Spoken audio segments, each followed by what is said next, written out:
ஆச்சரியாரு, எங்க இயக்கத்தில் எனக்கு எதிரான போக்கு வளர்ந்துக்கிட்டே வருது. யாரையுமே என்னால் நம்ப முடியலைங்க. அதனால இயக்கத்துக்கு ஒரு ஏற்பாடுங்கிற முறையில் எனக்கு உதவியா இருக்கிற மணியம்மைய திருமணம் செஞ்சுக்கலான்னு இருக்கிறனுங்க. அதுக்கு நீங்க சாட்சிக்கு எடுத்து போட்டா நல்லா இருக்கும்னு நினைக்கிறேன்.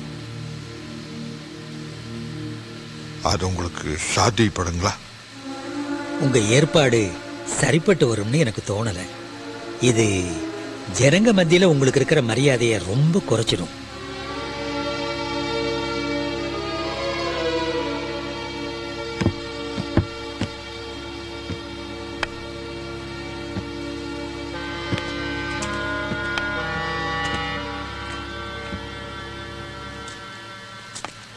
சாட்டர்ஜி சார், நாயக்கரும் நானும் மிக பழைய நண்பர்கள். எங்க ஊர் அரசியல் ஒருத்தருக்கு ஒருத்தர் அன்பை பரிமாறிக்க கூட வாய்ப்பில்லாம பண்ணிடுச்சு. இன்னைக்கு இவர் என்ன சந்திச்சது கூட ஒரு வரலாற்று நிகழ்ச்சியா ஆகலாம்.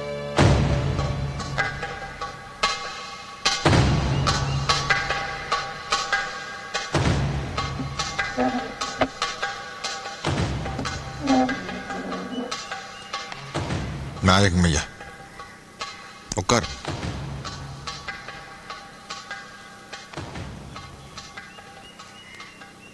போர்மான கூப்பிடும்.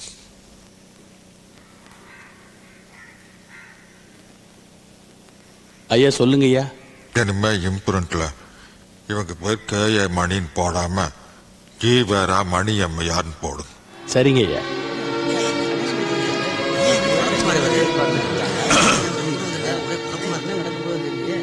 எனக்கும் மணி அம்மைக்கும் கீழி நாயகம் ஐயா முன்னாடி இன்னைக்கு பதிவு திருமணம் நடந்துருச்சுங்க.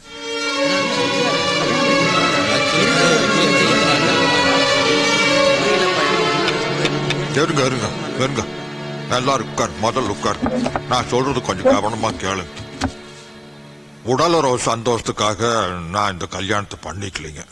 அதுதான் நோக்கம்னா அது கல்யாணம் பண்ணிக்கணுங்கிற அவசியம் இல்லைங்க. அது நம்ம இயக்கத்தில் இருக்கிற மைனர்களுக்கு ஏன் புரியலன்னு எனக்கு தெரியலைங்க.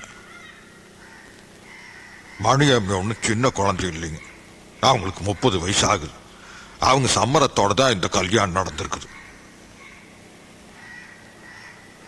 நம்ம இயக்கத்தில் எனக்கு நம்பிக்கையானவங்க ஒருத்தருமே இல்லைங்கிற உண்மையை சொன்னா உங்களுக்கெல்லாம் அது உறுத்தலா இருக்குதுங்க. அதுக்கு நான் என்ன செய்ய முடியும்? நான் முழு மனசோட தான் இந்த கல்யாணத்துக்கு ஒத்துக்கிட்டேன். ஐயாவை பொறுப்பா கவனிச்சுக்கிறதுக்கும் பணிவிட செய்யறதுக்கும் எனக்கு கிடைச்ச மிகப்பெரிய வாய்ப்பா நான் இதை கருதுறேன்.